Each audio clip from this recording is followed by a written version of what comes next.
friends, it's Gloria and welcome back to another video. Today I will be talking about my historical fiction pile of possibilities for the month of November. If you missed it, I'll link it down below, but I am co-hosting a historical fiction readathon for the month of November where you just need to read a historical fiction book, but we do have some challenges and some prompts, so I'm going to be talking about my pile of possibilities, my books for some of those challenges and prompts. We also have a group read that fulfills several of the prompts as well. Briar Club by Kate Quinn, which I've already read, but I will be rereading for the live discussion in the beginning of December. Let's get into the possibilities because I have a lot, and I thought about having just one book for a prompt, but so many of these prompts can intersect and the book can work for multiple. I am such a mood reader at heart. I cannot be assigned one book per prompt, you know. So I'm just going to tell you about the books that I have my eye on that could work for multiple of these. Like I mentioned, group read is The Briar Club by Kate Quinn. Now this one will work for multiple prompts. It could work for historical era exploration, which is to read a new era to you. This is set during the McCarthy era in the beginning of the 1950s, like the start of the Cold War. It could also work for social issues or cultural perspectives because this is a highly like feminist female perspective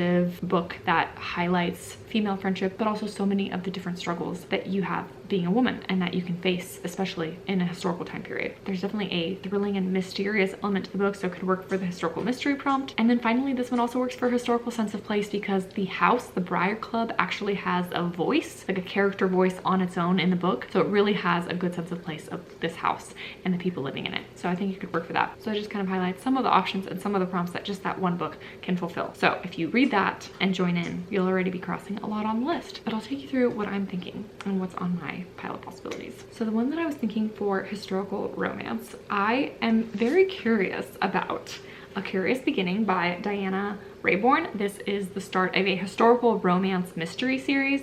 Maybe it's more mystery than it is romance, but I know that there is romance in it. It's like a slow burn romance. I don't think they get together till like the 8th book or something, but so many people love this book, especially like booktube at large, which makes me think it might not be for me, but I'm very curious about it and willing to try it. So that could work for historical mystery and historical romance, and maybe even a historical time period that I don't read from very often because it's London 1887. Another option for historical romance for me, which I thought about whether I'm done with the series or not, but I really want to continue reading, but that is A Breath of Snow and Ashes by Diana Gabaldon. This is book 6 in the Outlander series. There is 9 books out currently and a 10th one being written, and who knows when it will be released. But there is also a show, so this could work for the movie TV adaptation prompt. It's a big commitment. It's a big commitment, but I haven't read this in now a couple years. I managed to get through a lot of the series a few years back, and then I just took a pause and I've never picked it back up since. But I would definitely need to read like the Spark Notes version of what happened in book 5 because I don't really remember anything. And I know this is slow going, but it also has a great sense of place. Diana Gabaldon just writes characters really well and writes the setting so well. So it could work for a lot of the prompts as well. It's just whether or not I'm willing to, you know, commit to this beast of a book.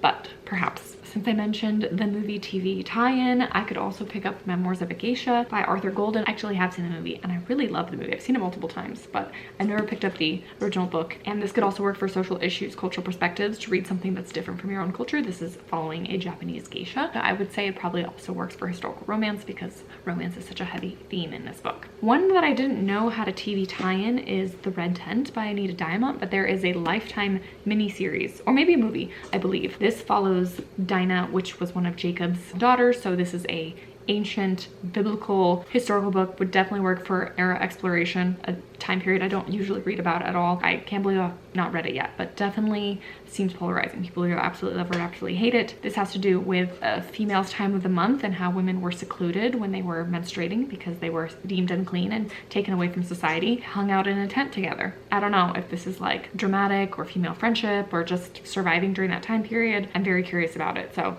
I have had my eye on this one for a long time, and maybe it's finally time to read it. I think it's been on like every single one of my Historathon TBRs for the last 3 or 4 years. I haven't picked it up yet, and I need to remedy that. For famous historical figure, I have a lot of books on my shelves that could work with that, and for some reason none of them were truly calling my name, and the one that is because I need a book with only in the title for a buzzwordathon, and this one also works. The Only Woman in the Room by Marie Benedict, an author that I want to read from. I've also heard iffy things about, so I just want to see if I jive with her writing. But this follows Hedy Lamarr, which became an actress, a Hollywood actress, and she also was involved with the Nazis as well. So it follows like her story. Honestly, one that is higher on the likely to read list because I do want to read a book with only the title. Another couple options for the historical figure prompt. I haven't read a good Russian book in a while, and so I feel like I was craving that. An option for me is The Kitchen Boy, a novel of the last Tsar by Robert Alexander. This is obviously about the last Tsar of Russia, Tsar Nicholas, and his family before they were all murdered, the Romanov family. So an option there is a short read, which I like that. And then speaking of the Romanovs, I do have Romanov by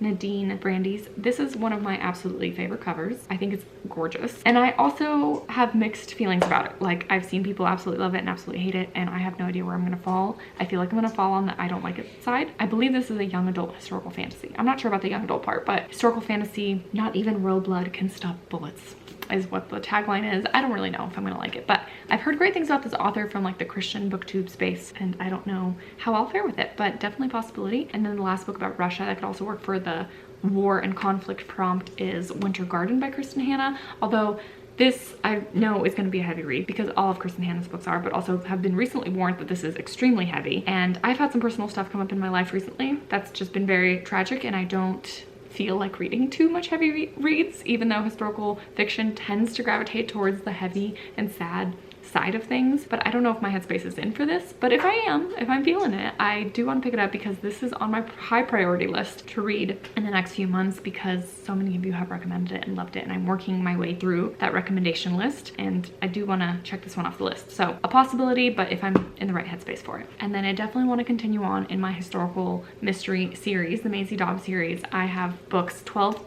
to 18 to read, hopefully before the year's up. And so I have books 12 and 13 here. Will hopefully both get read in the month of November, which just leaves me a few more for December. This follows a female investigator after the end of World War I. And really the last 10 books had to deal with her being an investigator and a private detective. And then tides have recently shifted and the beginnings of the Second World War are looming. And so her kind of role is changing as she's potentially getting, you know, involved in espionage or the military or something like that. But it's been a fantastic series to read. Absolutely love her as a character, so I'm excited to dive back in and read hopefully a few more in the series. And lastly, and I think the most difficult prompt of all, is the historical nonfiction hybrid, which is hard to pinpoint, and I don't want to like get too bogged down on the details. I think just read a book that has a really good author's note where you know the authors did research. And I do hope to have a historical fiction recommendation video coming, so hopefully that's soon. But I do have one book that's been on my want to read list for a while and I know falls into this hybrid role, and that is Fallout, Spies, Superbombs, and the Ultimate Cold War Showdown by Steve Sheinkin. This is a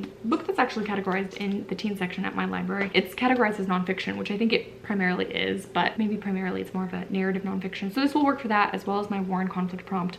So yeah, that is what I have for my pile of possibilities. I have so many more historical fiction books on my shelves that could work for many of these, but these are the ones that really have stood out to me as what I'm currently in the mood for. So let me know what you think of my picks. Have you read any of them? Any ones that you think that I should for sure read? And also let me know what's on your TBR. If you are participating, what historical fiction books will you be picking up in November? Would love to hear that. So thank you so much for spending some time today with me, and I will see you guys in another video soon. Bye.